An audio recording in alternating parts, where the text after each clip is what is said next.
I'm serious. Well,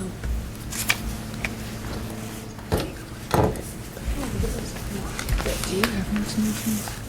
Yes, I'm sorry. One of them does not. He's being held.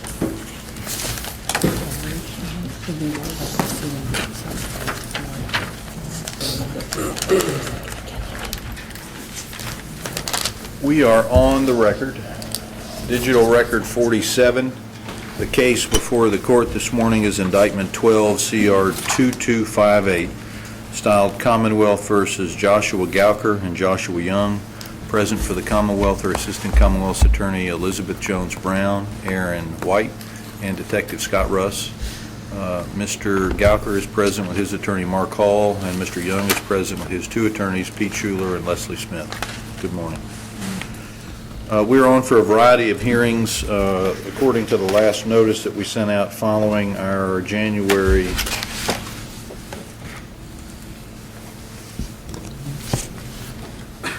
18 pretrial conference. It looks like we're going to discuss Mr. Young's motion for a separate trial or argue. Mr. Young's motion to be entitled to see Mr. Gouker's competency report and the notice pursuant to 807. Mr. Schuler or Ms. Smith, would you like to argue those motions? Judge, there's two prongs to our severance motion, and if it's all right, Ms. Smith is going to address the Crawford issues, and I'm going to address the 404B evidence that would impact severance. Okay. Judge, I think it might be a good idea to first consider a motion to continue by counsel for Mr. Gouker. I don't know if that might somehow, from a practical standpoint, work out the severance issue. I truly don't know, but I thought the court might want to. Okay, I wasn't aware of that. Have you filed that? Your Honor, may I approach? Yes. I have given copies to counsel for the Commonwealth and Mr. Young. There's actually two motions that I'm presenting before the court, Your Honor. And one of them is a motion to continue the jury trial for Mr. Gouker. And a couple of different reasons why. One of them relates to the second motion that I filed, Judge, which is the inability of counsel to actually see Mr. Gouker. He is obviously being held at state's custody in Luther Luckett, and they only give access to Mr. Gouker from 9 a.m. to 11 a.m. and 1 p.m. to 3 p.m. Monday through Friday. And Tell me those times again. 9 until 11? 9 to 11 and 1 to 3 Monday through Friday. And unfortunately, both myself and Mr. Major have trial dockets, court dockets, and other things that we have that make seeing Mr. Gouker during those time periods very difficult. I talked to the captain in charge of internal affairs and thought we had an agreement that where I would be able to see Mr. Gouker on the evenings and the weekends when it was more convenient, and in more time other than just 2-hour blocks. But when we called to actually make those arrangements to do that, we were denied, and the Department of Corrections just simply indicated that they would stand by their policy, which is the 2-hour periods in the morning and in the afternoon. So what that requires is basically at least a minimum of half a day of time away from our other practice that Mr. Major and I have in order to get down there to see Mr. Gouker. And it would be much more convenient and much easier for us to be able to see him in the evenings and the weekends. And I think that denying us that access is preventing him from the effective assistance of counsel that he's entitled to, and also giving us the opportunity to adequately prepare our defense and spend the time that we need with him. And because of that, I think that the April 15th trial date is going to cause a huge problem for us to be prepared and adequately defend the case as necessary. And there's obviously the issues that are related as to whether we will be tried separately or together. And I think that there's just a lot of things that still are needing to be done that are undone. And so it's our request that a new trial, and I know that it's somewhat short notice, but actually the denial of the access in the evenings was just denied yesterday. We tried to get it through the week, and we were given assurances previously that it would occur, and it hasn't. So. Okay, thank you very much. Let Mr. Young's counsel respond to the motion? Well, as the court knows, we want to be severed for trial, so I suppose we don't object to a motion to continue, but we are ready to go on April the 15th. This has gone on for almost 2 years for our client. I don't believe there are any outstanding issues that can't be resolved in the 5 to 6 weeks that we've got coming up to this trial date. We've got them before the court. The big ones are before the court. Anything else, we've got, I believe, an afternoon, possibly morning and afternoon of the day that we're scheduled to try the case to resolve any other matters. These are the big issues.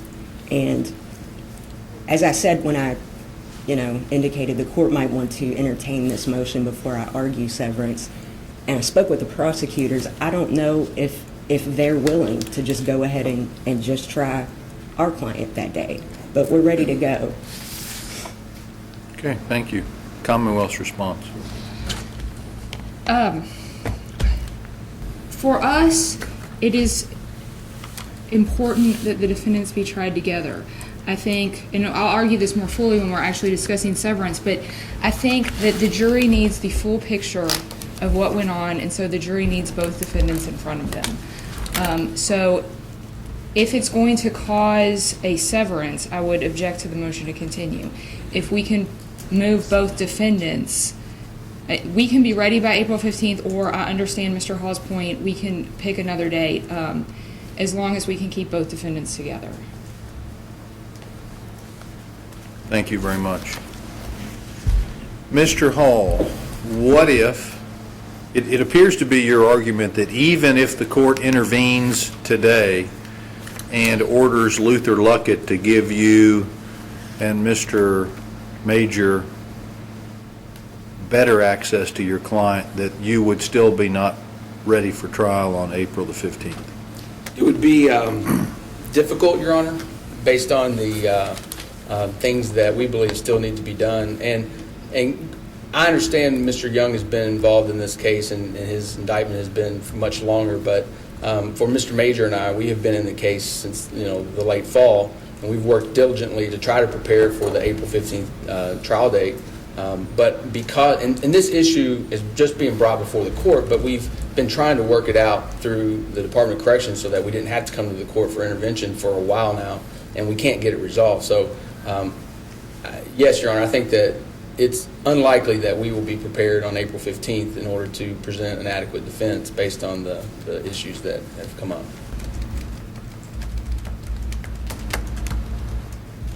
I'm going to deny the motion for a continuance. The court will issue an order today, possibly Monday, directing Luther Luckett to give you, I don't want to say full access because I don't know how to define that term, but much broader access to him than you've had in the past. That would include longer periods of time during the day, access after normal business hours, and access on Saturday and Sunday. That would be wonderful. Okay. And I'll prepare an order. Thank you.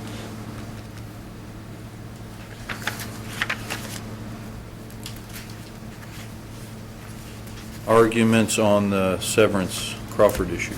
Judge, could we approach? Yes.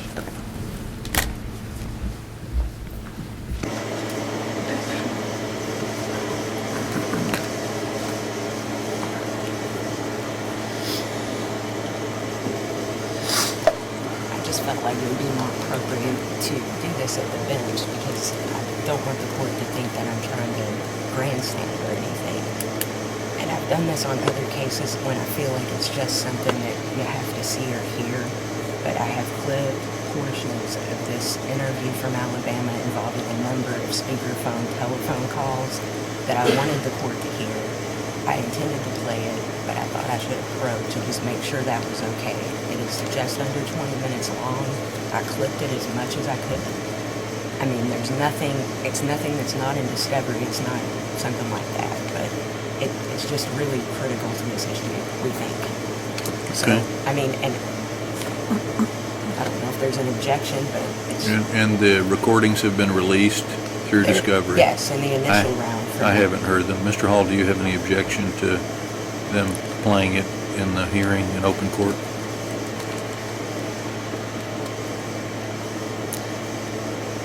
Well, having not knowing exactly what portions of it they're attempting to play, obviously I have objections to much of the recordings that have been provided in discovery, at least Right, and- when it comes to the trial fact. I mean, Right. It'd be totally different if we were standing here and the jury was in the box and we were trying to figure out what snippets we're going to play. I will object, Your Honor, to preserve the record. I understand that it's different playing those clips in front of a jury than it would be at a motion-type hearing. But the problem in this case, in my opinion, on a whole variety of issues, is the fact that the news media is here. They will hear those snippets, and they're going to get out. So they're going to hear, and it's going to be on the front page of the Courier Journal as to what those things have been said or not said. And I think that that prejudices my client, so I object. But I understand that. Many of them have already been aired. That's the other thing. I don't Right. know. I mean, I'm not here, this isn't something to blindside everybody. For us, it's been in there since December 29th of 2011. So, but it goes to the heart of a really big part of this argument, and it really is something you just have to listen to understand, in our opinion, the absurdity of it. I mean, that's just our opinion. Okay, well, Mr. Gouker's objection has been preserved. What about the Commonwealth's position? Well, without knowing what they are, it's hard to have a position, but I don't know why she can't just describe them to the court in her argument. Because if the court hears them, the court will understand why it can't be explained without hearing it. And I mean, I will tell everybody up here that all it is what would be the second audio file portions of that, where Mr. Gouker's indicating they're not going to talk to me without my permission, things of that nature, and then proceeds to call several people. I have omitted one of them because she unfortunately passed away, and I think that there's not going to be any attempt to introduce anything by that person, but there are 3 total calls. I just put the beginnings of these calls in this file, and I try really hard to just cut them off when it, because the point is for the court to hear how it comes to be that they even spoke to the police. And you have this audio file of the statement on your I do. laptop? I've got it clipped in one file, and I was just going to play it. Okay. But I All right, know that- anything else Commonwealth wants to say? Anything else, Mr. Hall, you'd like to say? All right, I'll permit it. Okay. I do appreciate you addressing it here at the feel bench. like it's necessary in this case. Put your microphone up close to wherever your speaker is and Okay. identify, kind of lay a predicate for what it is that we're yes. getting ready to hear. Okay. Thank you.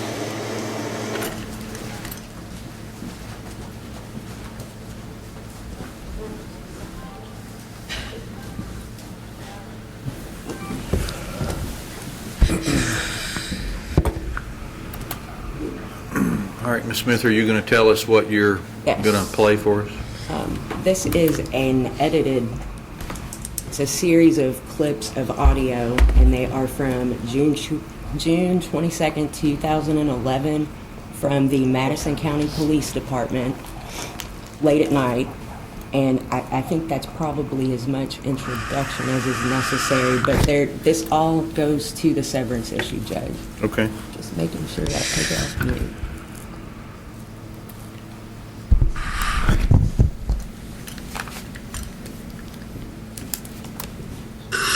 It is June 22nd, 2011 at 16:03 hours. Present with me is Detective Stalvey. I'm Detective Russ. We're going to be calling Joshua Gouker in Alabama. I guess he has some information on the Trey's Gouker murder that he wanted to pass along. He got in touch with Detective Adams on the police department down there in Alabama. And Detective Adams called me and said that Josh Gouker wants to speak to me, so we're going to call and try to get him on the phone. Can you hear me? Yeah. All right. I know you want to talk to me in person, which that may probably happen. I may be coming down there. Got to, because I wanted to know the phone, and I think you already know what's up. Yeah. So you would just rather... It's just so hard, man. I mean, you got to give me a little something so I don't drive down there for 12 hours and I don't have, I drive down there for nothing. I need to kind of Can we just go, it's just me and you, and there's another detective here with me, just to kind of give me a little bit of something so I know what I'm coming down there for? Make sure it's not a wasted drive. I can solve your case. I will say, Judge, that's as loud as it will go, and I can try to turn it more. This portion is the lowest audible section of what we've got. So Play it at the bench. I can approach and play it at the bench if the court wants me to do that. It's fine with me either way. But this is the only part. Try turning your microphone sideways, tilt it, on the little court microphone. Like there. that. Okay. Well, but Would you like me- if you tilt it on its other side. Oh, I see. Like that? There you go. Try that, if that's closer to the microphone. Right. Would you like me to back up a little bit, or? We should probably do that. Okay. Starting with when Mr. Gouker comes Okay. on, or start the phone call. Down there. Detective Adams on the police department down there in Alabama, and Detective Adams called me and said that Josh Gouker wants to speak to me, so we're going to call and try to get him on the phone. Can you hear me? Yeah. All right. I know you want to talk to me in person, which that may probably happen. I may be coming down there. Got to, because I wanted to on the phone, and I think you already know what's up. Yeah. So you would just rather... This is so hard, man. I mean, you got to give me a little something so I don't drive down there for 12 hours and I don't have, I drive down there for nothing. I need to kind of... Can we just go? It's just me and you, and there's another detective here with me, just to kind of give me a little bit of something so I know what I'm coming down there for. Make sure it's not a wasted drive. I can solve your case. That's right. So if I drive down there, you're going to give me some information that's going to help me, right? But I want to be the one to tell Linda. Yeah. But, I mean, you and me, face to face, you're going to spill it all out and tell me what happened and how things happened and what you know, what you heard, what you saw, everything, right? I know everything. And I've been carried everywhere. All right. Well, we may not be able to get down there till in the morning because it's like a 12-hour drive or some shit. So it's You good. know, man, it got to be right now. I know you're not going anywhere, but we want to get this done as quick as we can. So But look, man, I'll talk to you when we get here. okay, let me just ask you this real quick. And I think I know the answer, but I want to make sure that I'm coming down there for the right On reason. the phone, man, you know the answer. You know who it is. And we know, I don't know if you know what with, but I don't know any of that. Are we talking about your son? Just a quick yes or no. That's all I want to know. Then I'll be in my car driving. Yeah. Okay. All right. Well, let me get Detective Adams back on the phone, and we'll try to figure out how I'm going to come down there, and we're going to meet up with you. All right. I'm going to end this recording. It's 16:10. You gotta understand that I'm gonna take you nothing unless I tell them. Right. And that's what. One thing, I just want to tell you this. There's one thing that I'm just going to tell you straight up, okay? And again, like I said, it was not be a dick or damn, just tell them straight up. Okay? There are some things that we do that we will do without you. We will talk to people. I mean, we do this for a living. And I think I mentioned it to you. If people are going to jerk our chain and jack off and try to interfere and try to lie, then they're just making it hard on themselves. But understand, I know that you're saying that everybody won't talk to us unless you talk to them first. Okay? I hear what you're saying, and Detective Russ will make a decision from that. But we can't, but just understand, we can't just run an investigation based on you doing everything, okay?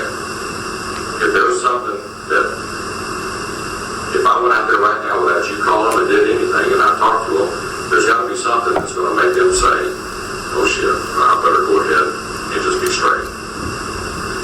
What would it be? Waiting on Josh Gouker's son is not an option. Unless Josh Gouker says, talk. I won't give a fuck what you threaten me with. I don't threaten people. I know I'm just trying to do like I'm not trying to be all that. I'm getting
There's 1350, 1360. Can you call for one of their phones?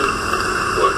Or call for, have Metro said till about 1360 been driving, tell Cassie to answer the phone. 1360 been driving. Just say, yeah, well, we need to do it ASAP like yesterday. They can't do anything if they gotta go over there like the house is on fucking fire. Yeah. Tell them to answer the phone because Josh is trying to call him. Yeah, they can tell him that. Hey, this is a detective's phone. Police officer. 6205. I'll give you my code number, 582. Alright, we're trying to call Angelique. It's about 2:04 in the morning, Louisville time. An officer from the 3rd. 6th. We need an officer. Hey, this will help me and you too. Watch this. I don't know if he's on. Hello? Angelique. Okay. Yeah. Hey, it's me. Yeah. Who's me? I'm at work, but I can't even talk right now. I'm at work. Hey, this is Josh. I need to talk to you. It's very important. Can you take just a break? Her name is Cassie. How long? Just 5 minutes. I mean, I'm going to you know that real bad for this, but talk. Hey, listen.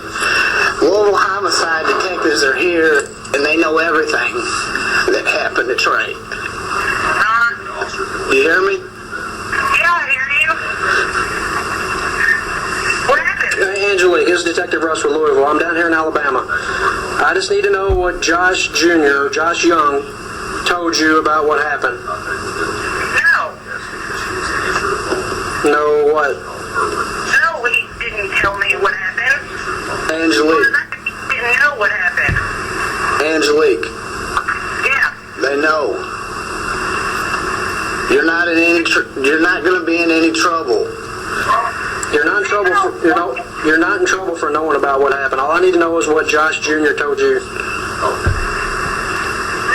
I don't know what any of that has been said, except for what's been on the news. Tell her what you told me. Angelique, What? listen to me.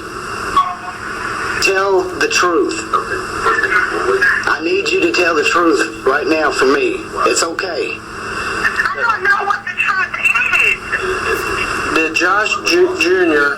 ever tell you that he did it, that he killed Trey? Or did you ever hear him say it in front of you? No.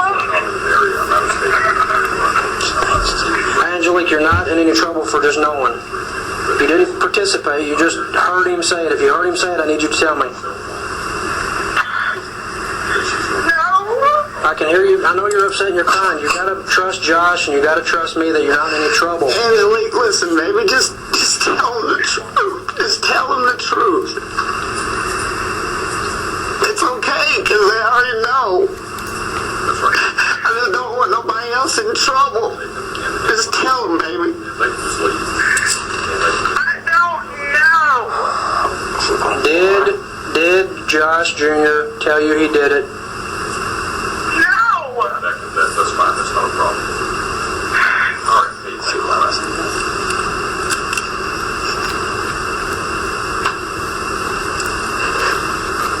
Hey, Jahar is trying to turn all this shit around on me. You hear me? I know that. Angelique, I need you to tell me the truth. If you know something, I need you to tell me. You're not in any trouble. You gotta believe me on that. Angelique, What? about how long have I known you? Like 10 years. How long have I known Jahara? About not that long. Like you've known of her, but knowing her, it's only been a couple months. Remember, I didn't want you hanging around her? Yeah. I'm not saying how long have I been fucking her. I'm saying how long have I known her? I mean, a long time, but when we used to date, you didn't fucking like her 'cause she's a bitch. Well, that bitch has got this whole thing fucked up. Now just tell the truth for me right now. I need you to do this. You don't sound like you. Can I take up for a minute. Baby, can you hear me? I need you to tell the truth. I need you to tell the truth. You know I love him more than life. You know that. But I need you to tell the truth right now, okay?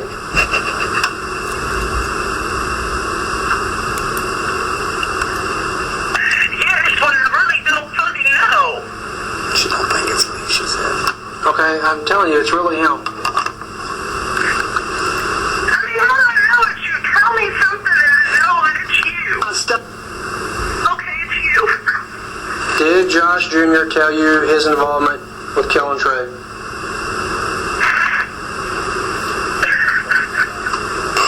This is the right thing to do for Trey. If it was your family member laying down there dead in the ditch, you would want somebody to step up and do the right thing. And all I need to know is what Josh Jr. told you, what you heard him say. It won't take 10 seconds for you to tell me what you heard.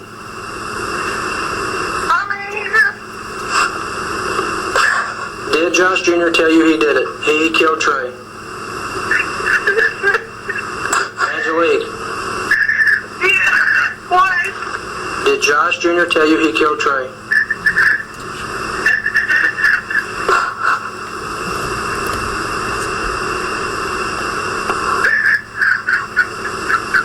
Angelique.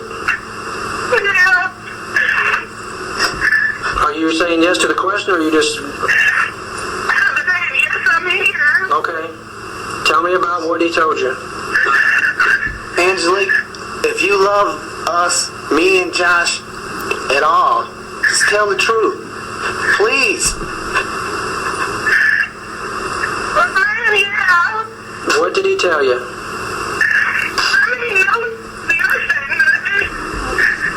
Nothing specific. Nothing specific, but he just told you he killed Trey. Did he say he did it with a baseball bat?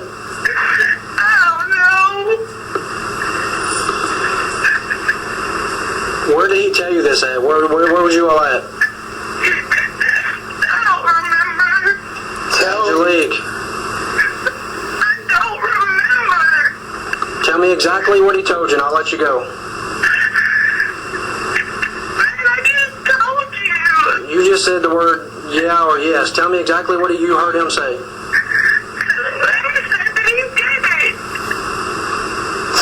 Did you ask him why?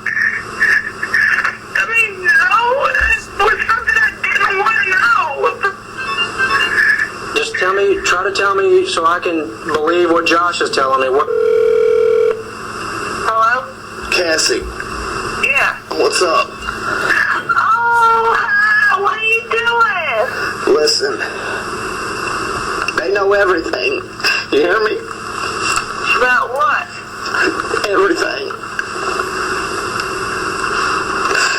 They know everything. How's that? Everybody was talking when we left. What? Everybody was talking since we left. I'm down in Alabama with the Louisville homicide detectives down here. Listen to me, okay? I'm listening. Your loyalty lies with me. Right? Yes. Josh? Let her tell me. All right. Who killed Trey? What? The truth. Who killed Trey? You did it right? No, tell the truth. Who did it? This is Big Josh.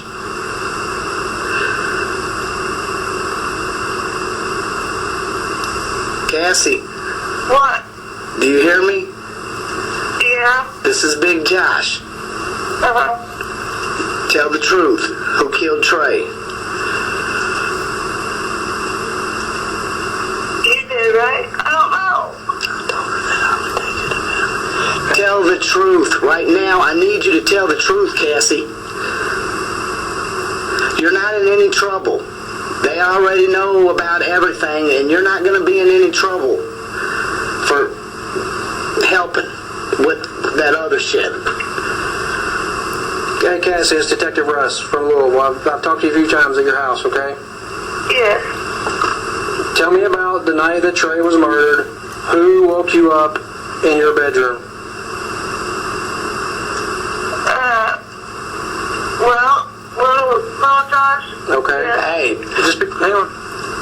Like he told you, I've already talked to the prosecutors. No matter, as long as you tell me the truth on your super slight, slim involvement, you're not in any trouble. You say it like this. I know, Cassie. Cassie, Yeah. when Josh woke you up and he asked you, I want her to tell me that. I want her to tell me that. You already said Josh Jr. woke you up. Tell me what happened when he woke you up. And tell me the truth. And you're not going to be in any trouble for telling me the truth. Josh.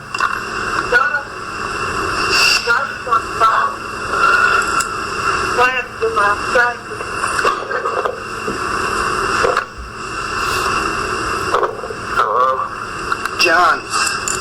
Hello? What's up, bro? What's up, man?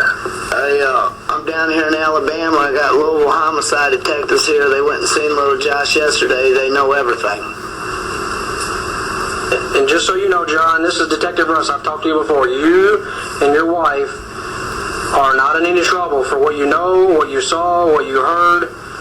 All you are is informational witnesses, okay? You're all not in trouble for anything. I've talked to Josh, Big Josh. I've talked to Little Josh. I've talked to Cassie. I've talked to Ruby. I've talked to Angelique. I've talked to all these people, okay? Yes, sir. So you're not in any trouble. All I need you to tell me is what you know, what you heard, and everything's going to be fine. We're not... All you need to do is tell me everything. Straight. John. Yeah.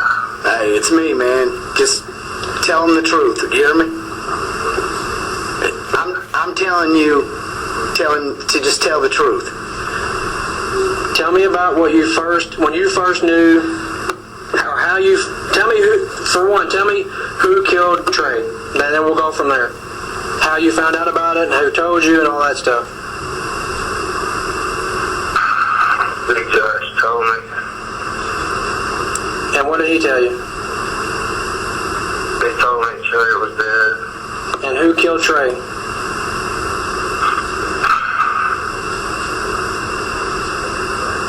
It's all right, man. Just tell them the truth. Well, Josh, When did you first find out about it? the next day, So, tell me what Cassie told you. she told me that she went somewhere and dropped a bag of clothes off. And who went with her? I think it was Little Josh. Okay.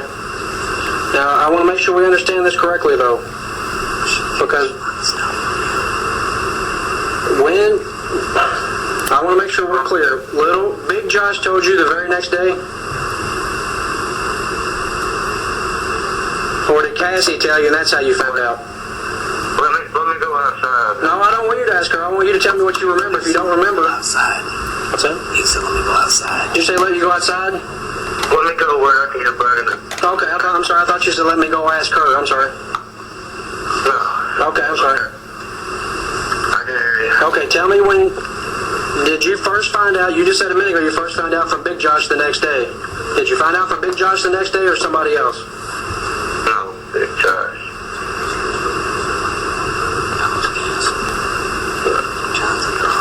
Did you?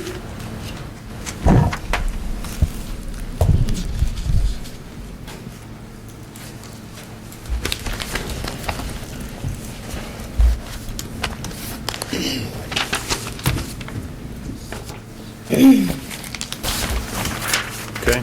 The next morning, Judge, our client was charged with murdering Trey.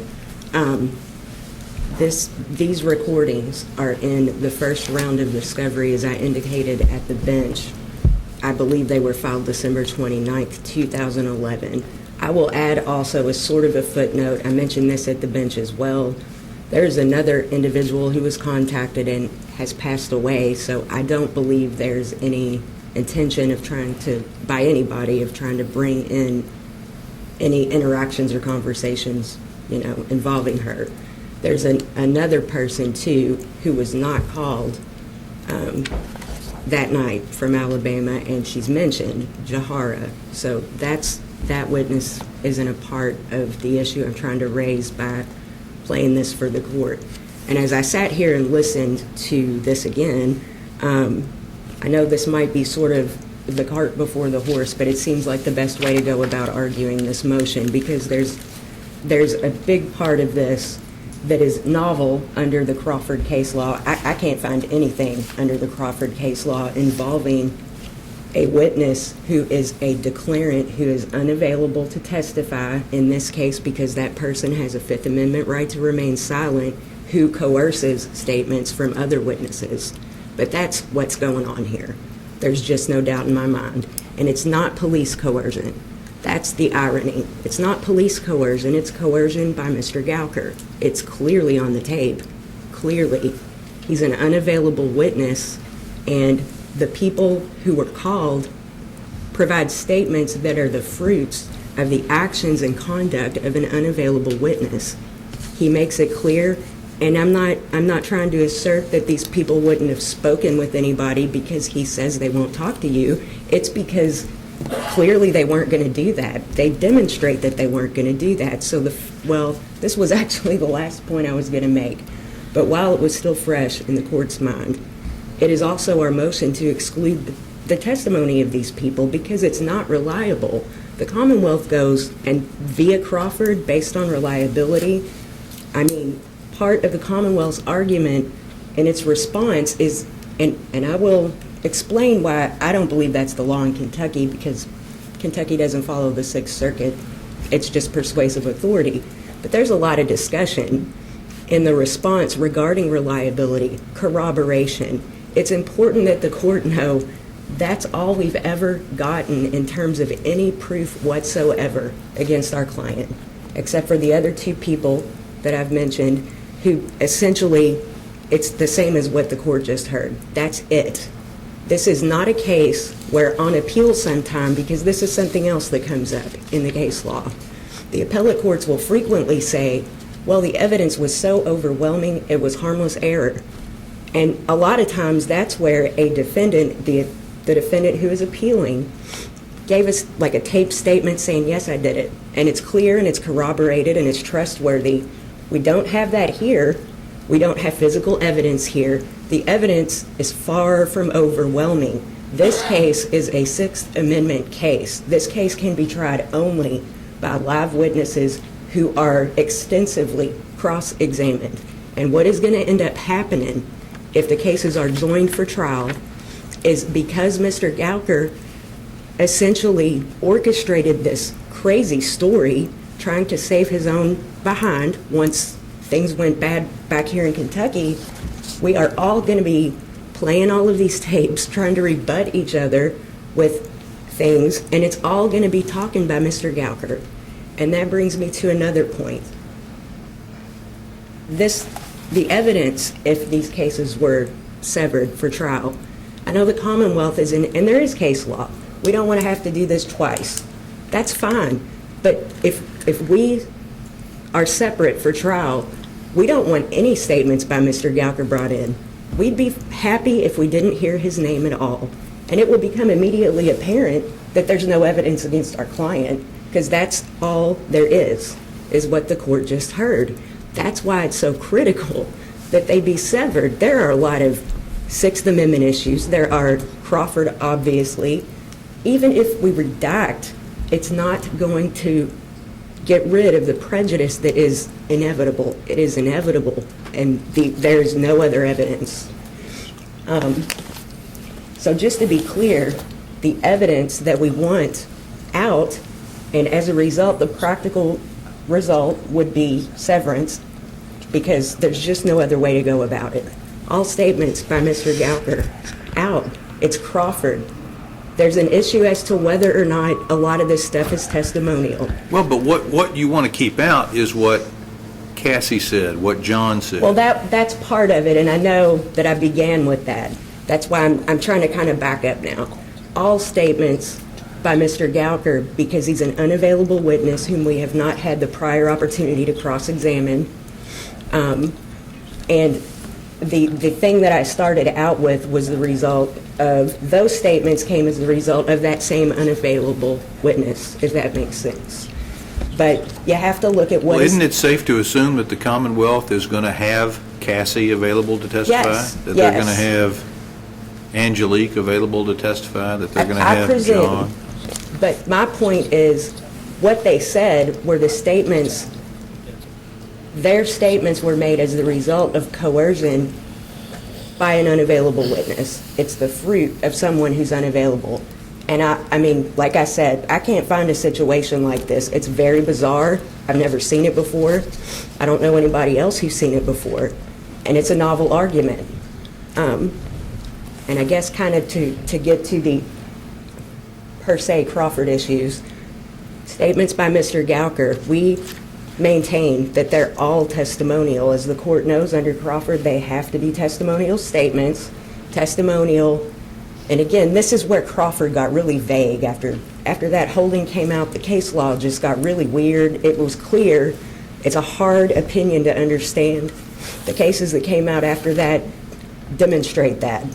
But testimonial in Crawford means, in that specific case, it meant police interrogations, because that was the facts of that case. We always think of Crawford as being a co-defendant case. They weren't even co-defendants. This was a wife invoking the privilege. She was unavailable. It was introduced at the husband's trial, and it was reversed because of Crawford, because there was no prior opportunity to cross-examine her, and she invoked the privilege. She was unavailable. But they get to testimonial. They give other examples of what is testimonial, grand jury testimony. I mean, the court seems familiar, so I won't go back through it. But they also say we're not saying that anything else is not testimonial. This is the part where the case law just gets really vague. And there's lots of issues that have yet to come up under Crawford and as a result of what is testimonial. But it is our position, based on the numerous repeated instances in discovery in which Mr. Gouker, in some memo by an officer or someone else, is repeatedly asking, is the tape on? Turn the tape off, turn the tape on. I'm on video. We've got Circle K video from Louisville. We know that apparently video was at least mentioned in 2 separate businesses in Alabama. It's all about, am I on tape? And it's our position, when he's on tape, it's on purpose, and every statement is calculated with the future in mind and with this will be used in a future proceeding. And that is testimonial. It's bizarre. We don't know why. We don't care, but it's testimonial. So, jail calls. Yes, there's a few cases out there that say those just aren't testimonial because those are people chatting. I think I even found one in another jurisdiction, that indicated something along the lines of, even if that tape thing is on the beginning of the call, warning you might be recorded, that doesn't make it testimonial. But the fact remains, this is different. It's different. And if the court wants me to itemize, every instance where I'm hearing that or reading it, I can do that. I got it right in front of me. But that's our position.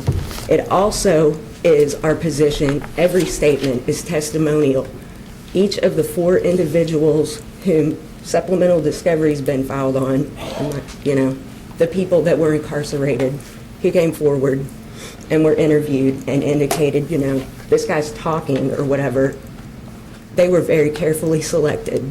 And I can go into greater detail if the court wants me to, but it's our position that that was intentional. Again, it's bizarre. We don't know why. We don't care because it's still testimonial. So just to kind of summarize, we maintain this is all testimonial, all of these statements. What the court just heard is a really good example of the very careful calculation, the redundancy of how each conversation is initiated, and it shows that in other situations it's calculated. It's on purpose. It's on purpose. It's testimonial. Just assuming the court determines some of this stuff isn't testimonial. We understand the court might rule that way because it is weird and there isn't any law on it. You can't redact it because it doesn't make sense to do that. And that's what I was talking about when I cite the Stone case. There is a standard, I think, that the Commonwealth lays out in its response, and it doesn't even talk about redaction. And it's a Sixth Circuit case. It's either Franklin, it might be Johnson, and I don't follow the logic of the case, but I mean, either way, it's not binding on Kentucky. And as the court knows, if we're going to talk about, well, it's not testimonial, and with that decision is made, we don't just let it in against everybody. That's kind of how that case reads. Redaction would be the alternative. Crawford means just not coming in at all. We don't talk about redaction. That case, it's not binding, but even if the court determines, let's follow that case. Now, you don't mean the Crawford's not binding, you mean the Sixth Circuit case? The Sixth Circuit, yes. Even if the court decides, I'm going to follow the logic behind that case, if the court reads the facts, they had 2 evidentiary hearings to determine whether it was trustworthy evidence, whether it could be corroborated. That's what I was getting at a minute ago. We would love to have a hearing like that, where these people come in and explain what happened or what they were thinking. And there's nothing to corroborate anything. They corroborate each other, kind of, but not really. And I didn't want to, I don't want to lay out our entire case for the court now, but there's a whole lot of inconsistencies within what each of them says compared to one another. So it's not safe to even say, well, they said it's and they did, so that's corroboration.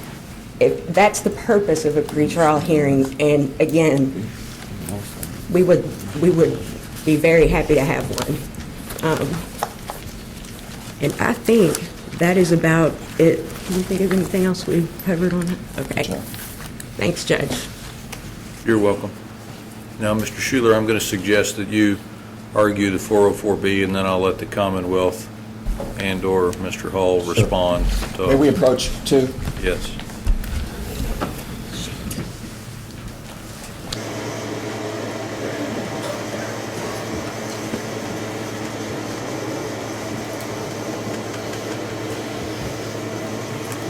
In the same manner as Leslie, we're very cautious because the media is here. There are certain facts I want to get before the court in support of the prong of the motion that I have.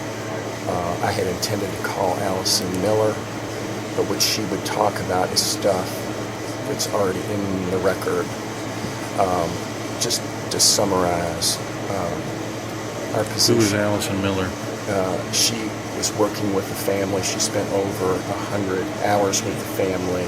She's the CPS worker, the ongoing worker during the time. And at the time of the murder, she's the lady. Did she testify in the bond? She did, and she also testified in juvenile court. Essentially, our argument is this. Mr. Gouker is not unique, but he is unusual. And there have been a lot of behaviors that he has exhibited that show that there was a plan or a pattern to this. It is our contention, it is our defense that this was not a spur-of-the-moment killing. This idea of this murder may have been generated for months or even years. So I made reference in my motion to some lyrics that he wrote where he talks, it's almost foreshadowing of what he's going to do. I didn't put those in the record. We may need to seal those.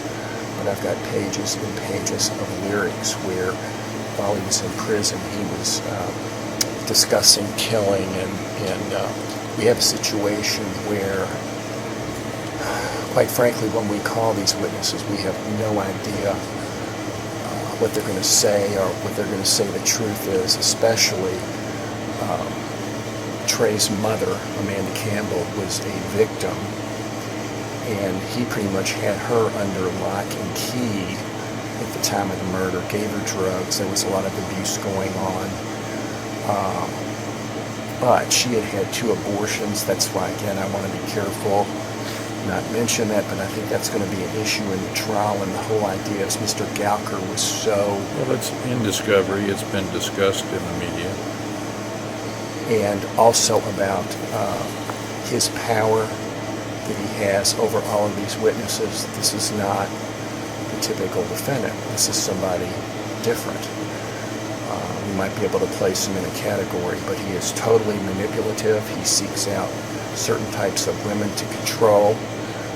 There were at least 5 women that he was having sex with, all during the same time. Even his cousin, Cassie. Also, our witness would testify about the fact that Gouker had told everybody what to say, that there was a plan, that there was a cover-up. And it's our contention that he acted alone. And I really think, other than the evidence of these witnesses, that's what happened in this case. Especially now where in discovery, we've just gotten a baseball bat with some blood on it. And it was found in Trey's room. And we couldn't figure out whose blood it was, but it does have Amanda's DNA on it, which I think is very interesting. So I know that she's the grieving mother, but there's a whole other side of her. So what we're asking for is a wide berth in bringing in character-type evidence. It's not to prove character. It's to prove pattern or plan. This pattern and plan really has gone on for years with him. So obviously, in a separate trial, we would be given a much wider berth on this. First of all, the evidence would have to be relevant, and then there's a balancing test to see whether the prejudice outweighs the probative value. Clearly, if there's a joint trial, there's going to be a lot of prejudice to him because it is character-like evidence. But we're going to present him as a mastermind. Prejudicial to Gouker. Yes. That's why we need a separate trial. Now, we've listed 20 things. I also have lyrics that I didn't file on the record because I didn't want that. We've shared some of those with the Commonwealth. We have more. They're very haunting. It looks like a prophecy of a murder that's going to come down. So that's basically what she would testify about, his influence on all these women, that he's a special kind of predator, controller. I want to also mention, just as a footnote to Leslie's testimony, this is a guy that he's had 4 different stories. Originally, he said it was the Bridgewood kids that did it. The police brought 3 kids from Bridgewood, which is right down the street. The Trey was robbed and his cell phone was taken. Then it was Josh all by himself for almost a year. That was the Commonwealth's theory. Then our client gave a statement to the Commonwealth about Gouker's having a gun and also his use of drugs and using drugs to intoxicate everybody in an attempt to control them. And also the 2 statements, the first set of statements that came through from prison, where now he's saying, well, it was Nadim and Seed. I directed him to do this. And the final statement is in the interview, and also when we talked to him in New Albany jail, where he's saying I acted alone. So this guy has absolutely no credibility. He's all over the map. And just going back on her, just for a moment, to say that this is reliable information coming from this guy, and you know how he's manipulated the court. The whole case comes from him and his direction. So we need to get all this evidence in. I listed the 20 things. We stopped at 20. There's an instance where, unbeknownst to the cabinet, he had a woman that he was promising to marry up at Michigan. He was going up there before and after the murder. He put a knife to her throat. She had to get an EPO on him. There's 2 EPOs taken at the same time.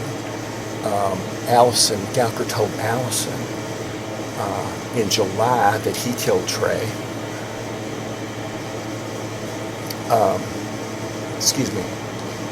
Amanda told Allison that Gouker killed Trey. That is pretty important. Amanda told Allison that Gouker killed Trey. Who's the Commonwealth going to call in their case? What do you mean? Witnesses. The ones in discovery. You want me to read all that stuff? How many As pages? to this issue, we don't object to all of this. I mean, I think that they do have a wide latitude on reverse 404B, and especially It's fascinating that it's a co-defendant who wants to bring in all this information as opposed to the Commonwealth. well, and if we were trying this just against Gouker, we would be seeking to bring in the same information under 404B, so I don't think Gouker would be more prejudiced in a joint trial than a single trial. But a lot of this goes to the credibility or the impeachment of the witnesses, and so I think it's fair for anybody to bring it in. And some of it does show a pattern.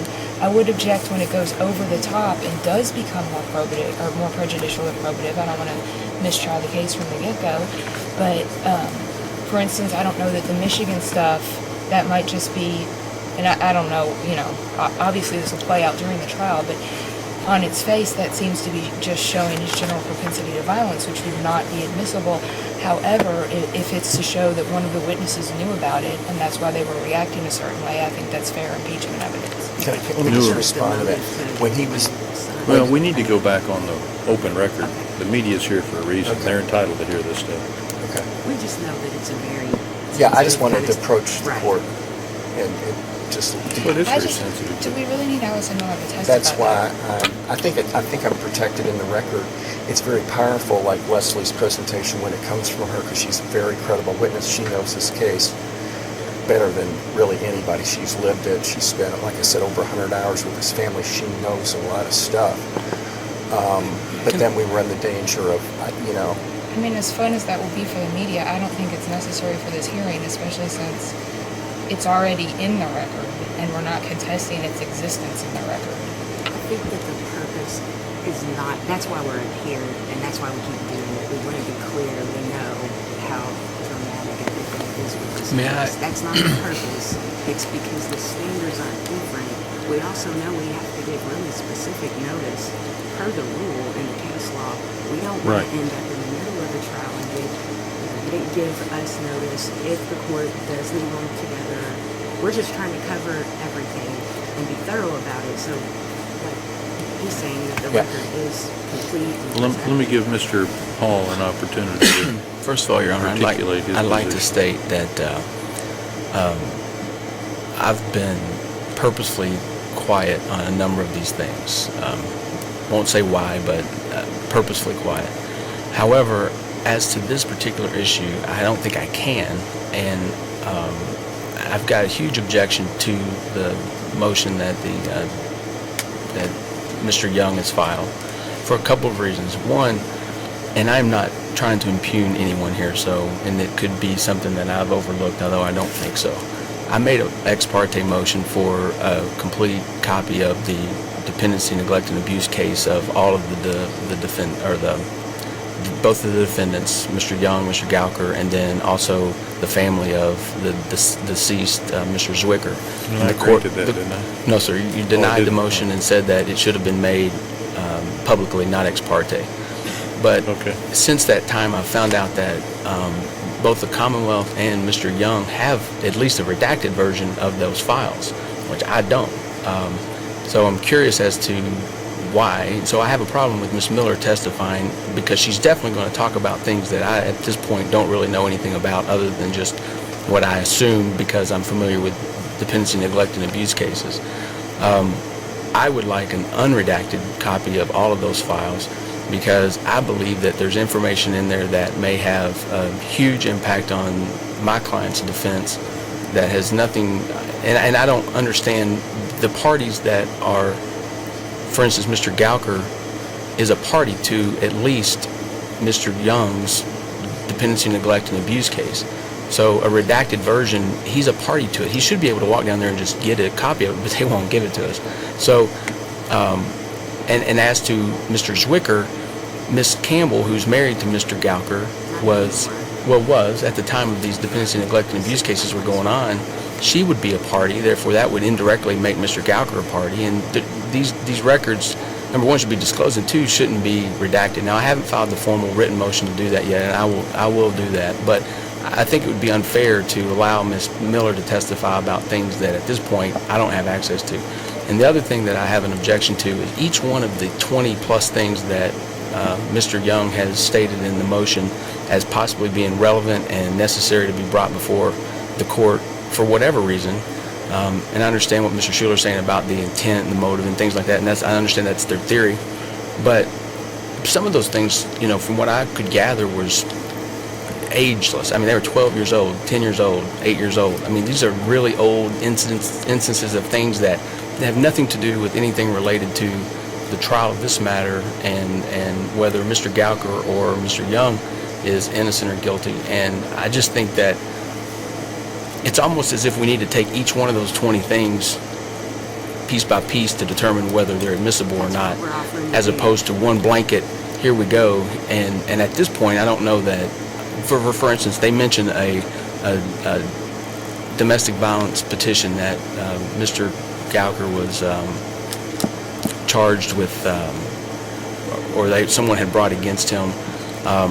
To my knowledge, and again, if I'm mistaken, I apologize to the court and to the council, but I don't think I've been given a copy of that petition or what that petition says or doesn't say, or the witnesses that might be available to talk about those things. And so, I mean, there's just a lot more of things that haven't been done to adequately defend the motion that's been filed, even at this time. And not being able to see and talk to Mr. Gouker as needed has made it even more difficult. And I feel kind of embarrassed to have to make these arguments before the court because, we've had 2 weeks to do that. And if I were the judge, I would probably ask, well, Mr. Hall, you've had 2 weeks to do that. But it's impossible to get down there at 2-hour bursts at a time, having everything else going on, and give it any justice. It's just, so I'm in a tough spot here. And so I object to going through those things as just a lump sum. Here we go. Here's 20 potential items, and as Mr. Schuler just said, maybe more that needs to be discussed as far as 404B, because each one of those things, even if the jury were to determine that they don't believe that there is a motive or some sort of mind control games that they're alleging Mr. Gouker may or may not have played or whatever, even if they don't believe that, the evidence itself is not flattering to Mr. Gouker, and it's not anything that I would ever want a client to have to be presented to a jury when it relates to something else, because it doesn't have any bearing on what's going on here. So those are my thoughts. How did you all get the dependency, neglect, and abuse trials? I filed a motion in district court when we first got the case. It's Judge Bailey, order, actually at arraignment, essentially. Judge Bailey Smith signed the order. I took it to family court. I don't know if you guys have had much dealings with family court, but it's very difficult to get records. So Judge Berry denied the motion and said she was in control of those records. And initially, she wasn't going to let me see them. And then she agreed to do a redacted copy, and she did a redacted copy. She had her staff attorney redact one for the Commonwealth and one for us. And then we talked about that stuff actually in the probable cause hearing, the very first hearing we had, and also the waiver hearing. And the transcripts we filed, that was So that was all before Gouker was charged? That was before Mr. Gouker was charged. And Also, I don't know, I didn't want Pete to forget, but since the worker changed on that side of things, they really haven't been giving us anything. I don't think we've gotten anything. We had a working relationship where they kept, they knew that we wanted a complete set, and they're just kind of, I don't know if. Well, I think it's probably appropriate this time for this court to issue an order giving all three parties a complete, unredacted copy of all of those records. I just don't know if Judge Berry's going to agree, but that would be great if we can get unredacted copies. She said that because other children were involved and mentioned, she didn't think we were entitled to that information. So, Well, I think if you redacted out the other children's names or information, just there's also Yeah, I don't know. CPS information. There's a lot of CPS information out there that she's taken really good notes about a lot of the things that she would testify about. We also have this last date that I understand the position he's in, and we're not trying to put anybody in a bad position. If the court wants to take testimony after I really don't another care to short hear day from or- Allison Miller today. Okay. I can tell you that I'm leaning closer and closer to granting a motion to continue. to go into some of these things in more detail. Can I backtrack a little bit? Can I just answer the... Yeah, you guys are killing me, though, with the media here and us up with the white noise up here. With the Nicolette, the Michigan case that happened, he was going out there before and after the murder. He stole, Gouker stole a comforter, a blanket, and a computer. And we were trying to speculate if that had, the comforter and the blanket, why he would do that, if that had something to do with a plan to wrap a body up in. Where is that specifically? That's information that actually a lot of people, but Allison Miller knows a lot about, and actually witnesses in this case have told her. And also, we have Nicolette under subpoena as well, so to come down from Michigan. I wanted to get all this in front of the court, in addition to our prong, to know that there's a lot of evidentiary rules, and like what Leslie started to bring up, maybe the first day of trial, it's one thing to say this is what the evidence is, it's another thing to be able to lay the foundation to get them in legally, and that's something we could probably decide. But that said, if the court says, Mr. Schuler, we're going to let everything in against Mr. Gouker, then my prong kind of goes away, because that's when I am anticipating an objection for him, saying I can't get a fair trial because this is so prejudicial to him. Right. And I'm saying we really need to get this stuff in. It goes to the heart of our case. It's just like the cases that I cited, the Olden case. It's the right to due process, the right to get to, even though something might be embarrassing, if it's so probative, whether... Right, well, there's no... Embarrassing is not in the formula. Well, actually, they talked about... All right, I'm going to kick you guys back to council table. We're Thank going you. to go. So, you don't want me to call Allison then, right? Right. Okay.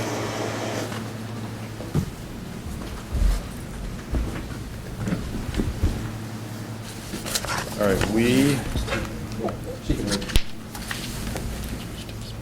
I think, started to hear about 404B argument. Judge, I apologize for being so long-winded That's at okay. the bench. And the second prong for argument for separate trials is very simple. It says, as the court is well aware, evidence has to be relevant to be admissible. Relevant means more likely than not to prove a fact. And then once we cross that hurdle, there's the idea of prejudice. So information can be highly probative but highly prejudicial. So then the court is forced to weigh that and decide whether it's relevant. Ms. Smith talked about, in her argument, researching Crawford, the Sixth Circuit cases, all the other Kentucky cases, how this particular fact situation doesn't really fit. And I have to say, in my many years of practice, this is, with the evidence involved and with the issues presented, it is highly unusual as well. But what I can tell the court is this. We have a theory of defense. It's a very simple defense, and we've maintained from day one that Joshua Young did not kill Trey. He was not present when Trey was killed. He didn't have a motive to kill Trey. Trey was his best friend. He did not wake Cassie up, as she said on the tape, this whole thing about dumping evidence, which the police never could find, was a fabrication. It's our contention that Mr. Gouker did this on his own, that Mr. Gouker is an unusual kind of defendant, that the normal rules kind of don't pertain to him. We think, we've talked a little bit about the bench, about the type of information that we set forth in our motion. It is not to establish that he's a bad person or a bad man, although a person could conclude that. What we want to do is name him as the alternative perpetrator And the Beatty case, I think, is the best case of all, because what Beatty says, I cited some Sixth Amendment confrontation cases where it talks about you have a right to show bias, and they even said that if you're trying to in Beatty, they said, if you're cross-examining a witness and you want him to get something, if there's no bias towards your client, you're thwarted from following that pattern. Beatty case is really unusual because when you read it, the defense theory was so haywire in that case. It was a guy and his girlfriend caught in a vehicle. There was a meth lab in the back. They got the vehicle from another woman, and they tried to say it was a setup, and the setup existed that the woman who owned the car thought that the woman in the car with Beatty was having an affair with her boyfriend. So, you think, wow, wouldn't you know if there was a meth lab in your back seat, and they were found with other drugs as well. But the Supreme Court said, and they didn't say as crazy as this defense sound, they said the defendant had a right to present this defense, and the defendant had to right, not for Sixth Amendment grounds, but for Fifth Amendment grounds, for due process grounds, to cross-examine the owner of the vehicle about her relationship, some very sexual, some very embarrassing things, and that she had accused Beatty's passenger of being involved with her boyfriend.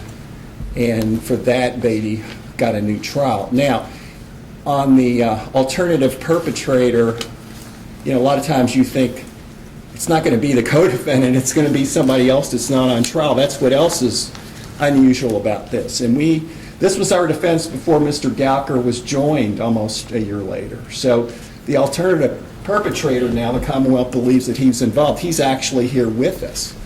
But because he's a defendant, that doesn't mean that we can't still blame him and say we're totally not to blame on this. So the striking thing about this case, and Ms. Smith talked about it, is how little evidence there is against our client. Little evidence of motive, no physical evidence, no nothing. It just comes from people that Mr. Gouker controls. And you got a taste of that on the phone. But you argue in your brief that nobody at this point believes a thing Mr. Gouker says. Correct. And when you couple that with the Supreme Court's relatively recent holding in the Bratcher case, that they say that your argument really favors a joint trial as opposed to a separate trial, because the jury should be able to hear the whole story. Well, I make think a determination what happens. Yeah, I'm not concerned about Mr. Gouker's case. I'm not prosecuting him. All I want is a fair trial for my client. And from day one, I've argued with the Commonwealth that my client shouldn't, be charged. Twice we went to the grand jury to try to get evidence submitted to the grand jury, not to indict him. So I want a fair trial for my client. And as I stated at the bench, my prong goes away. You can just dismiss it totally if you allow all our information against him. And that's really the ultimate issue here, is we've got a lot of evidence that could be viewed as character evidence. It's highly prejudicial to Mr. Gouker. I anticipate, and counsel has already indicated, that he thinks it'll deny his client a fair trial. I'm not, like I said, that's not my call. But I am anticipating in a joint trial there will be compromises, there will be limitations. Our witnesses will be muzzled to present the theory of our defense, which is Mr. Gouker is a different kind of individual. He is a very powerful individual. With all due respect to Mr. Gouker, he thinks he's smarter than everybody else.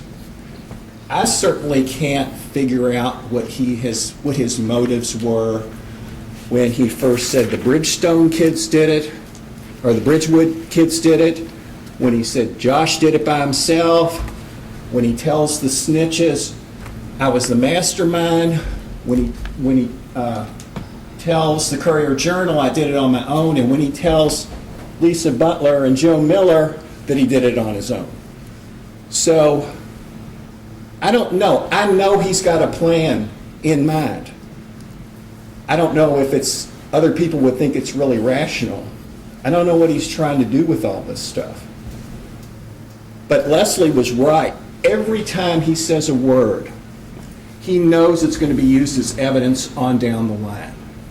Because when you look through the discovery, let's go off the record, let's go on the record, whatever, he has manipulated the system.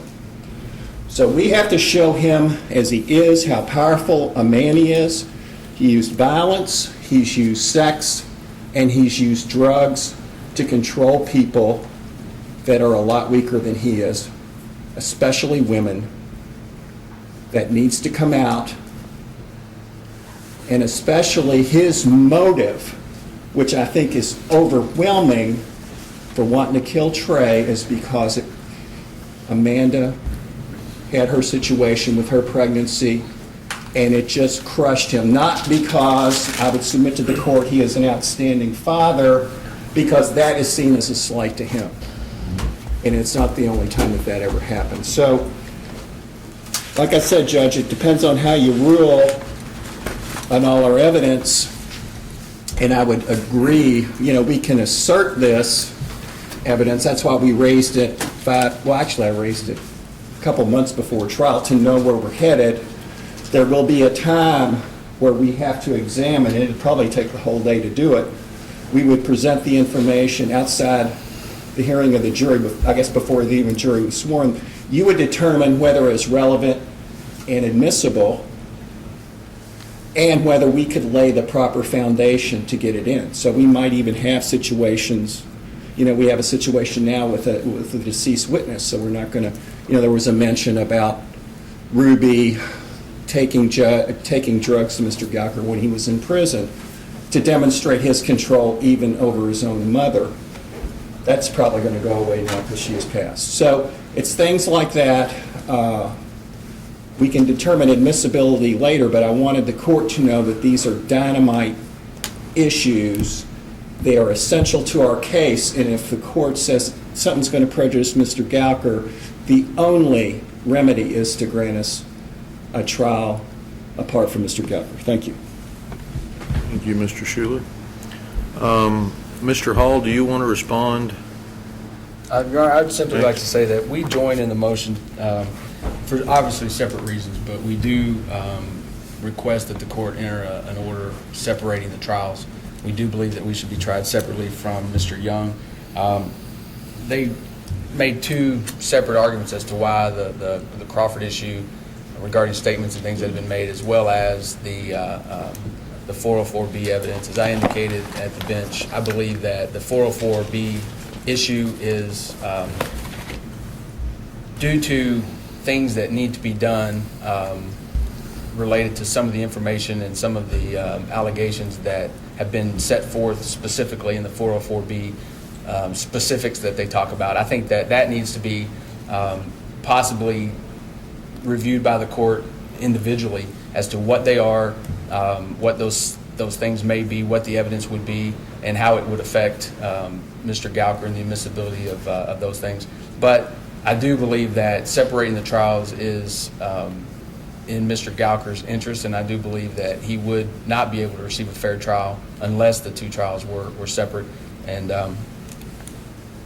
so we request the court enter that, but I don't have anything else to enter. Thank you very much. Commonwealth's response. Judge, this is not that unusual of a case. It's unusual in that there's a father and son charged. It's unusual in that a child was killed. But to have an individual who within his own circle is exerting power and control over other people happens all the time. I have numerous cases, all of us have numerous cases in this courthouse where there is someone, whether it's an abusive boyfriend, whether it's a drug lord.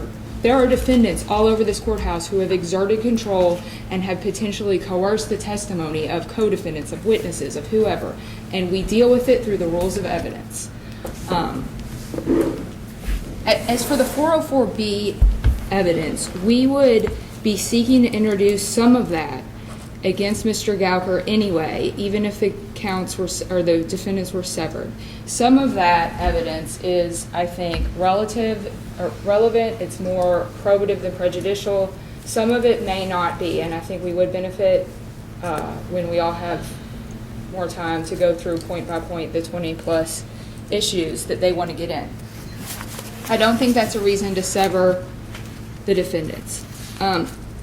As for the Crawford issue that everyone keeps bringing up, there is no Crawford issue. Crawford was a case about testimonial evidence, and we are not seeking to get in inadmissible evidence. We do not seek to introduce Gouker's statement to authorities in Alabama that implicated Mr. Young. We know we can't get that statement in. And I assume that the Commonwealth is going to present Cassie as a live witness. Exactly. And as to And what Angelique the and stuff others. that they played can come in as impeachment evidence. After Cassie testifies, they can say, didn't you only say this after you were pressured to say it? And she'll say yes or no. And as we do in every trial under the rules of evidence, we will litigate that throughout the trial. That's not a reason to sever. I presented some cases in my response that show we can get in the inmate statements. Those are not testimonial. Crawford does not impact those. The confrontation clause is not implicated by those. Those are casual conversations with no law enforcement involvement. They are not testimonial. The witnesses can come in and tell the jury what they heard, and they could be crossed on that. These are Sixth Circuit cases. I didn't find anything for or against it in Kentucky. We can follow the Sixth Circuit. Bruton doesn't apply to these statements. There's no reason to keep them out under the law, not under Crawford, not under the Confrontation Clause, not under Bruton. And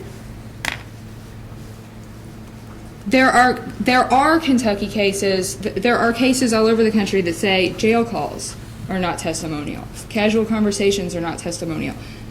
So these conversations can come in.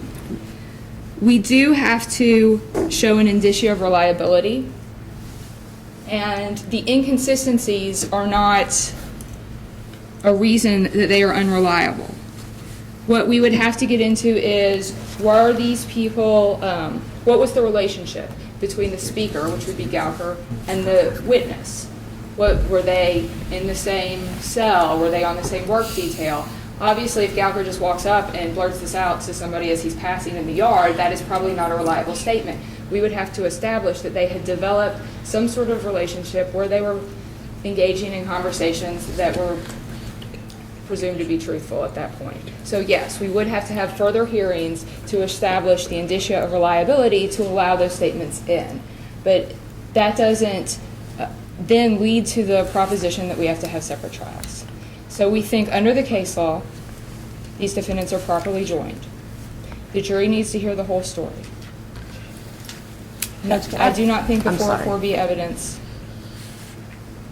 or the testimony of the inmates would keep that out. The testimony of anybody else, Cassie, John, Angelique, Jahara, all those people, will be testimony on the stand about what they heard from the defendants, what they saw in Cassie's case, and I don't think that any of these issues apply to them. They can be impeached on what they said, on what they were told, on why they came forward. That's all fair impeachment material. But none of that is a reason to sever. Could I briefly respond? I know we've been Yes. here for some time, but there's reasons to leave cases joined, and there's reasons to separate them for trial. It's not unheard of to do that.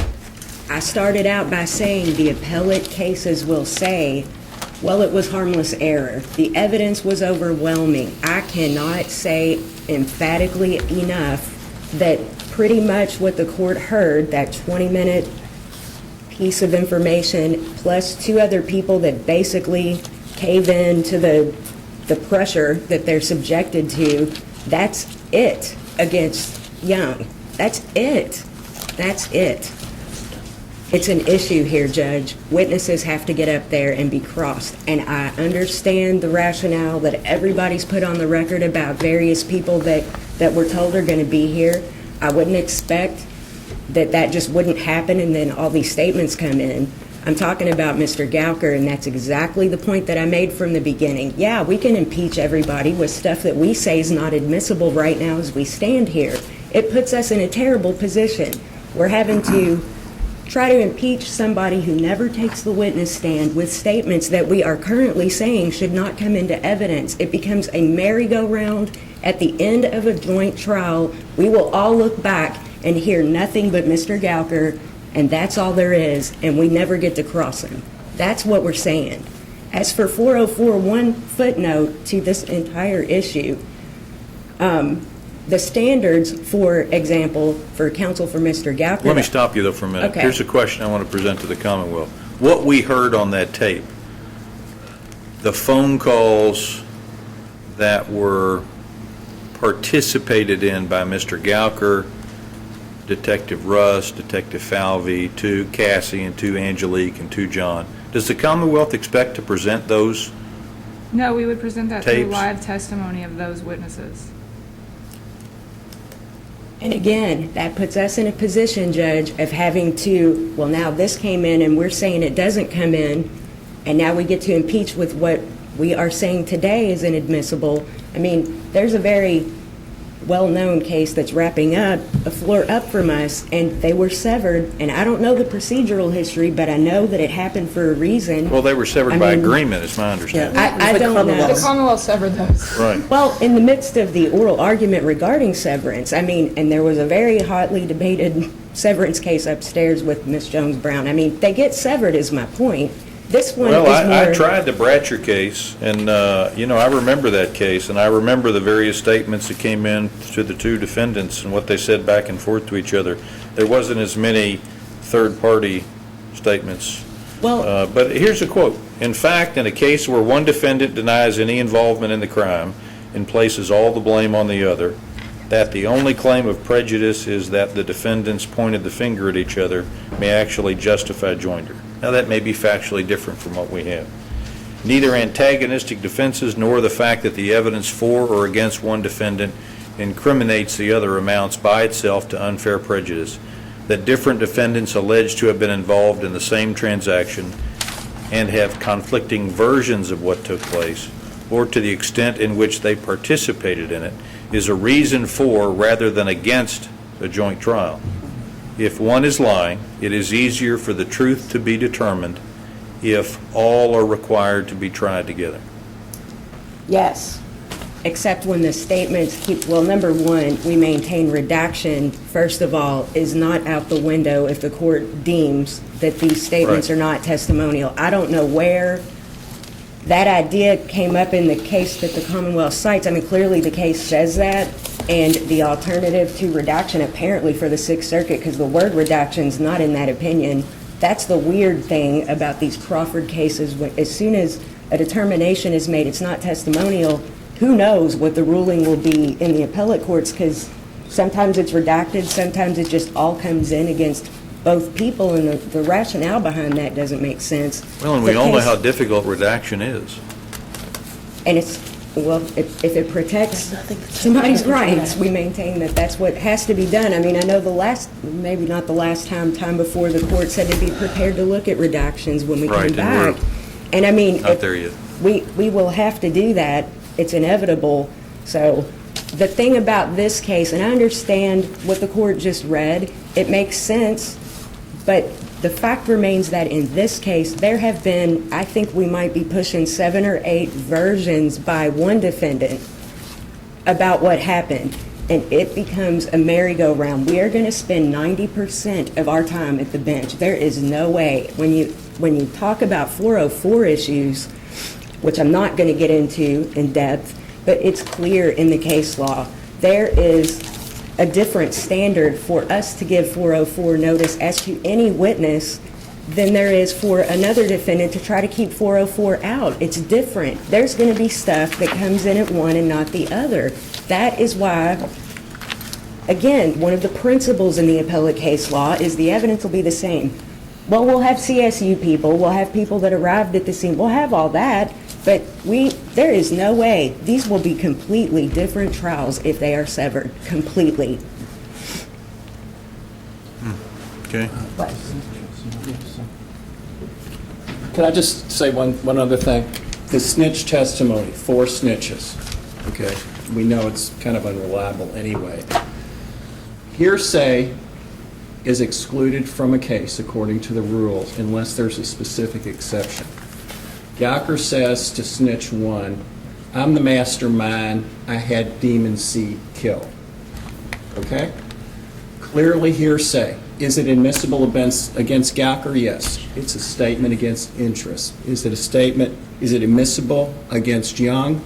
No. There is no exception for admitting it against him. Stone says that. I think you have a copy of that case very clearly. Forget about Crawford, forget about Bruton, forget about everything. Look at the Kentucky rules. Hearsay is excluded unless there's an exception. And unless the Commonwealth can give you an exception in the rules, it cannot come in against our client, which leaves Gouker saying, I'm the mastermind and blank. You know?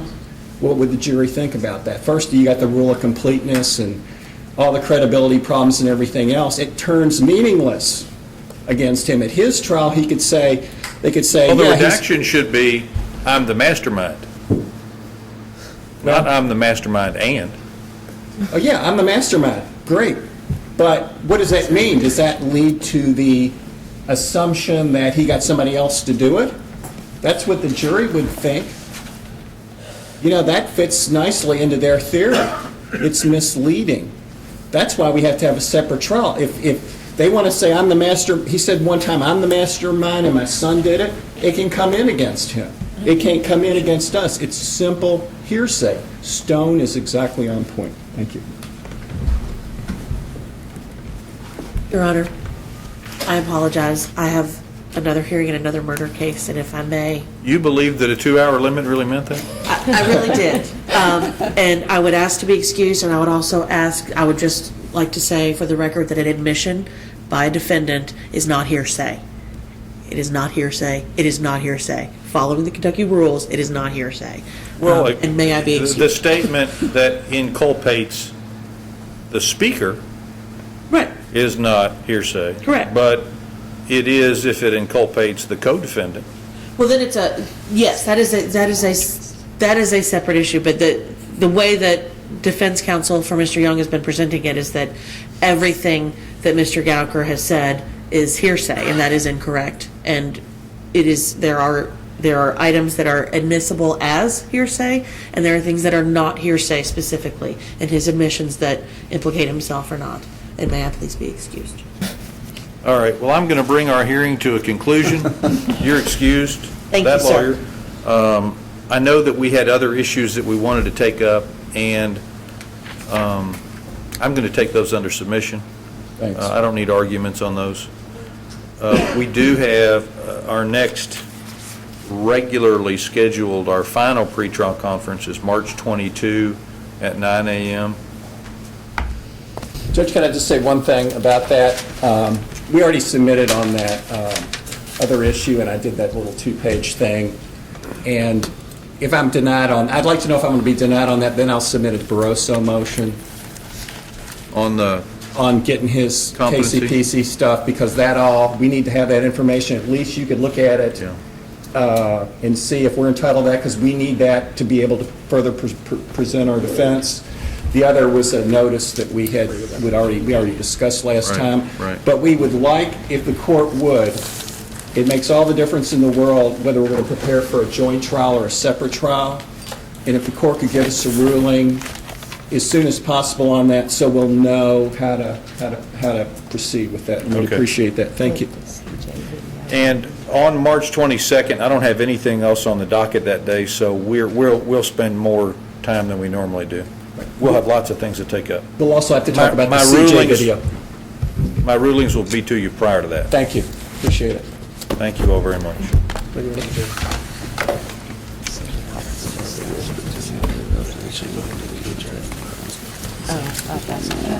Soon we're gonna have to do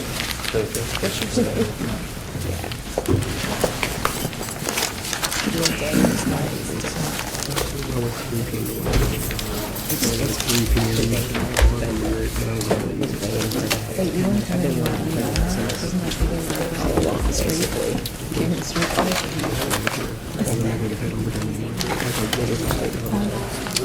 be